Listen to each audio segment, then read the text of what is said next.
Entonces ahora que ya sabemos cuáles son los diferentes tipos de variables y las podemos clasificar al menos en estas dos grandes categorías, en que las variables son una cualidad o las variables son un número, vamos a revisar cuáles son algunas de las técnicas estadísticas más utilizadas, para luego mostrarles cómo se ejecutan en el programa PSPP.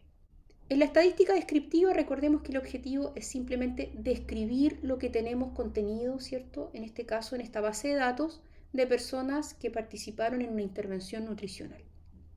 Dentro de los índices estadísticos para las variables cualitativas, es decir, que son categorías, tenemos la moda, que es lo que fue más frecuente, los diferentes tipos de frecuencias, ¿ya? Como la frecuencia absoluta, la frecuencia acumulada, los porcentajes, que también cierto son porcentaje absoluto, porcentaje acumulado, porcentaje válido, entre otros, ¿ya?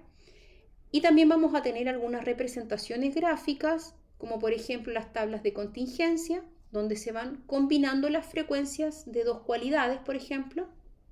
Luego lo vamos a ver más en detalle, los gráficos de barra, los gráficos de torta y también los pictogramas que nos van a representar las frecuencias con algunas imágenes, ¿ya? O monitos, por así decirlo.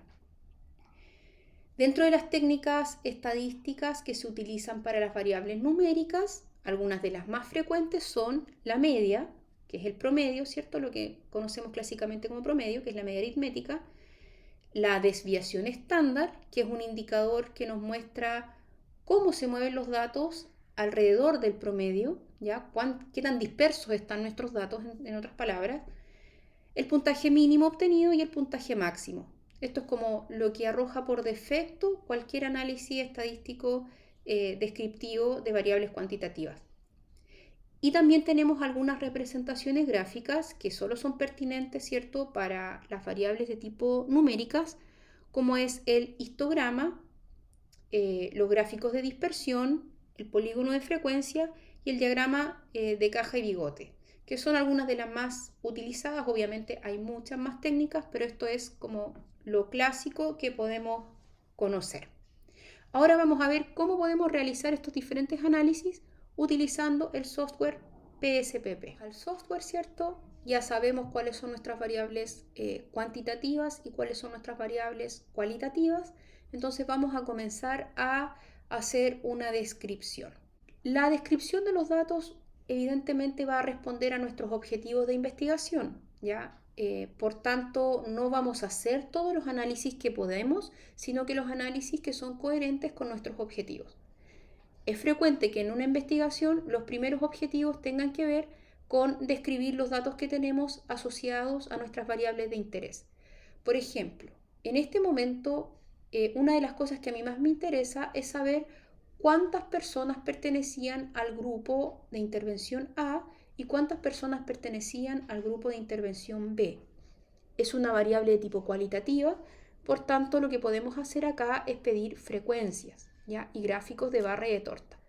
Entonces nos vamos a ir a analizar, estadística descriptiva, frecuencias.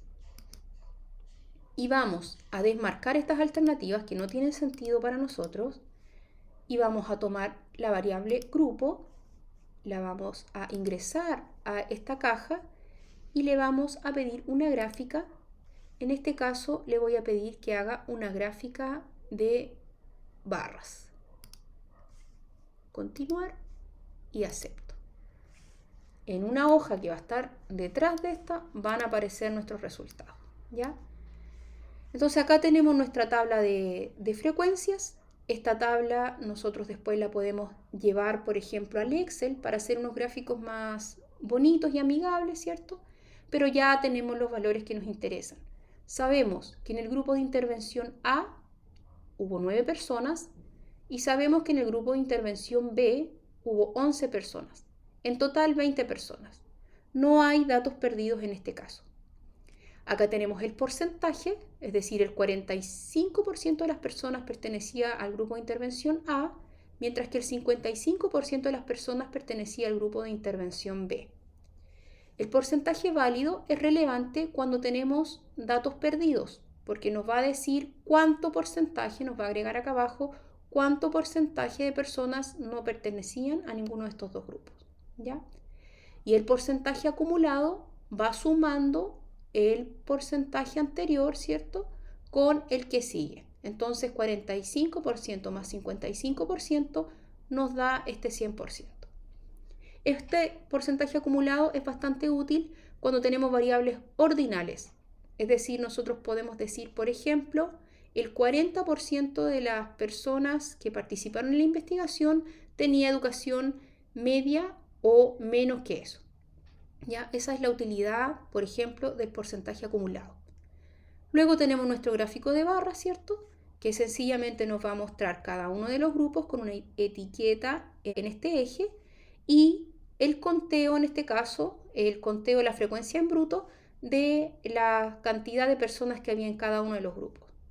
Hay que observar que los gráficos de barra siempre tienen que iniciar en el número 0, porque si no es una alteración visual del gráfico, ¿cierto?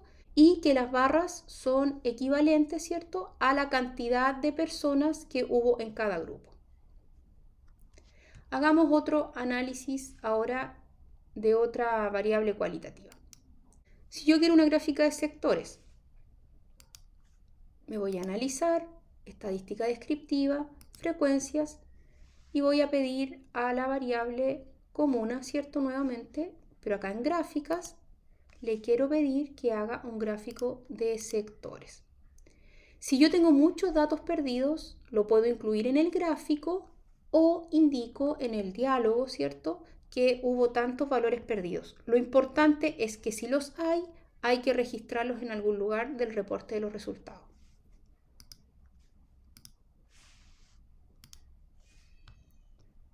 Ahora acá tenemos, ¿cierto?, nuestro gráfico de sectores. No son muy lindos los gráficos. Evidentemente esto no hay ningún inconveniente en hacerlo después en un programa Excel. Basta con copiar las etiquetas y las frecuencias y seleccionar un gráfico que a usted le guste.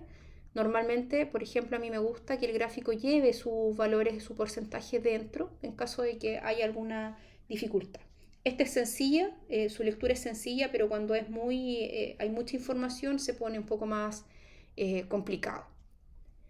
Ahora les quiero mostrar un sencillo análisis de una variable que sea de tipo cuantitativa. Por ejemplo, yo quiero saber el promedio del IMC de las personas que participaron en esta investigación. Y para eso me voy a ir a analizar, estadística descriptiva, descriptivos. Ahora sí tiene sentido todos estos indicadores estadísticos que tenemos acá, como la media, la desviación estándar, el mínimo y el máximo. Observe que acá tenemos muchas más opciones, pero con estas 4 alternativas ya podemos describir sin ningún inconveniente nuestras variables. Voy a tomar la variable IMC, la voy a enviar a la cajita de variables y voy a poner OK. Vamos a buscar nuestra hoja de resultados. Acá tenemos los indicadores de estadística descriptiva del IMC. Nuevamente tenemos 20 personas, no hubo datos perdidos. El promedio del IMC de estas personas que participaron en la investigación es de 33.56. Y su desviación estándar, es decir, cómo se movieron los datos alrededor del promedio, es de 5.87. Esto quiere decir que teniendo el promedio de 33, voy a redondear la cifra, podemos tener 33 menos 5 y 33 más 5. Los datos se movieron como en este corchete en general de valores, ¿ya? La persona que tuvo el IMC más bajo fue de 25.04 y la persona que tuvo el IMC más alto fue de 45.97.